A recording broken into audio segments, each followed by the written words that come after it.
دیکھنے اور سننے میں آیا ہے کہ بعض کارکن اپنی کمزوریوں کو چھپانے کے لیے اکثر کہہ دیتے ہیں ہم کیا کریں، مرکز کی طرف سے کوئی واضح لائن آف ایکشن ہی نہیں دی گئی، بس مرکز والے تو دفتر میں بیٹھ کر ہدایات جاری کر دیتے ہیں، انہیں کیا معلوم ہم نے فیلڈ میں لوگوں کا سامنا کرنا ہوتا ہے۔ جب تک ہمیں حکمت عملی کی سمجھ نہ آئے ہم کام نہیں کر سکتے۔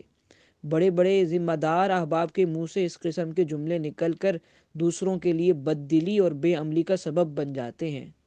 جان لینا چاہیے کارکن کا مطلب ہے کام کرنے والا، اسے جو حکم دیا جائے اسے بجا لائے، یہ سوال نہ کرے کہ حکم کیوں دیا گیا۔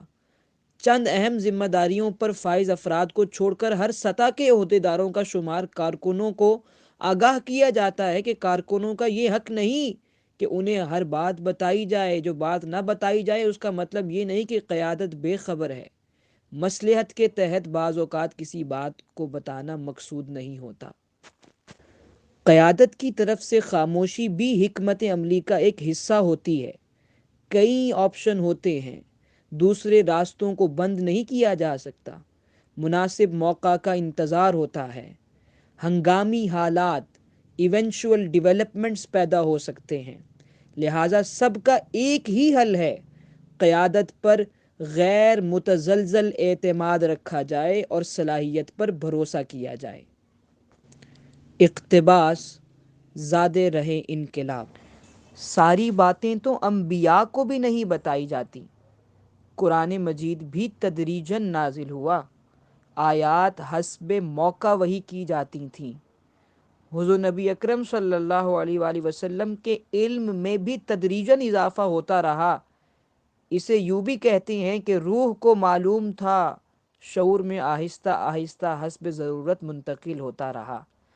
اللہ نے ساری پالیسی کا ایک ساتھ اعلان نہیں فرمایا، کچھ تفصیلات عنایت کی، کچھ زیادہ تر اجمال رہا۔ بنیادی صلاحیت ودیت کر دی جاتی ہے، حسب موقع اس کا مناسب ظہور ہوتا رہتا ہے، اس لیے مشاورت کا حکم دیا گیا ہے۔ حالانکہ حضور نبی اکرم صلی اللہ علیہ وآلہ وسلم کو مشاورت کی حاجت نہ تھی، امت کے لیے سنت بنانا مقصود تھا۔ اللہ نے ہر چیز پہلے سے طے کر کے نہیں دی، موقع کی مناسبت سے فیصلہ کرنے کی آزادی بھی دی۔ ہجرت مدینہ حکمت عملی کا ہی ایک پالیسی میٹر تھا۔ 13 سالہ دور میں آپ نے ایک بار بھی اس امر کی طرف اشارہ تک نہیں کیا۔ جب وقت آیا تو ساتھیوں کو ہجرت کا حکم دیا اور خود بھی ہجرت کی۔ کارکن کا کام معاملات کا تجسس اور کریدنا نہیں بلکہ عمل درآمد ہے، یہی حکمت کا تقاضا ہے۔ اسی لیے صحابہ کرام کو کثرت سوال سے منع کر دیا گیا تھا، کیونکہ زیادہ چھان بین اور بال کی کھال اتارنے سے آدمی مشکل میں پڑ جاتا ہے۔ کثرت سوال کے باعث پابندیاں لگتی چلی جاتی ہیں اور آزادی عمل کا دائرہ محدود ہو کر رہ جاتا ہے۔ اس طرح عمل درآمد بھی مشکل محسوس ہوتی ہے۔ بنی اسرائیل کو گائیں ذبح کرنے کا حکم دیا تو انہوں نے گائے کی شکل و شباہت، رنگ اور دیگر خصائص کے متعلق پوچھنا شروع کیا تو مطلوبہ گائے کا ملنا دشوار ہو گیا، ورنہ حکم بجا لانے کے لیے کوئی سی گائے بھی ذبح کی جا سکتی تھی۔ مشورہ صرف مشورہ ہوتا ہے، فیصلہ نہیں ہوتا۔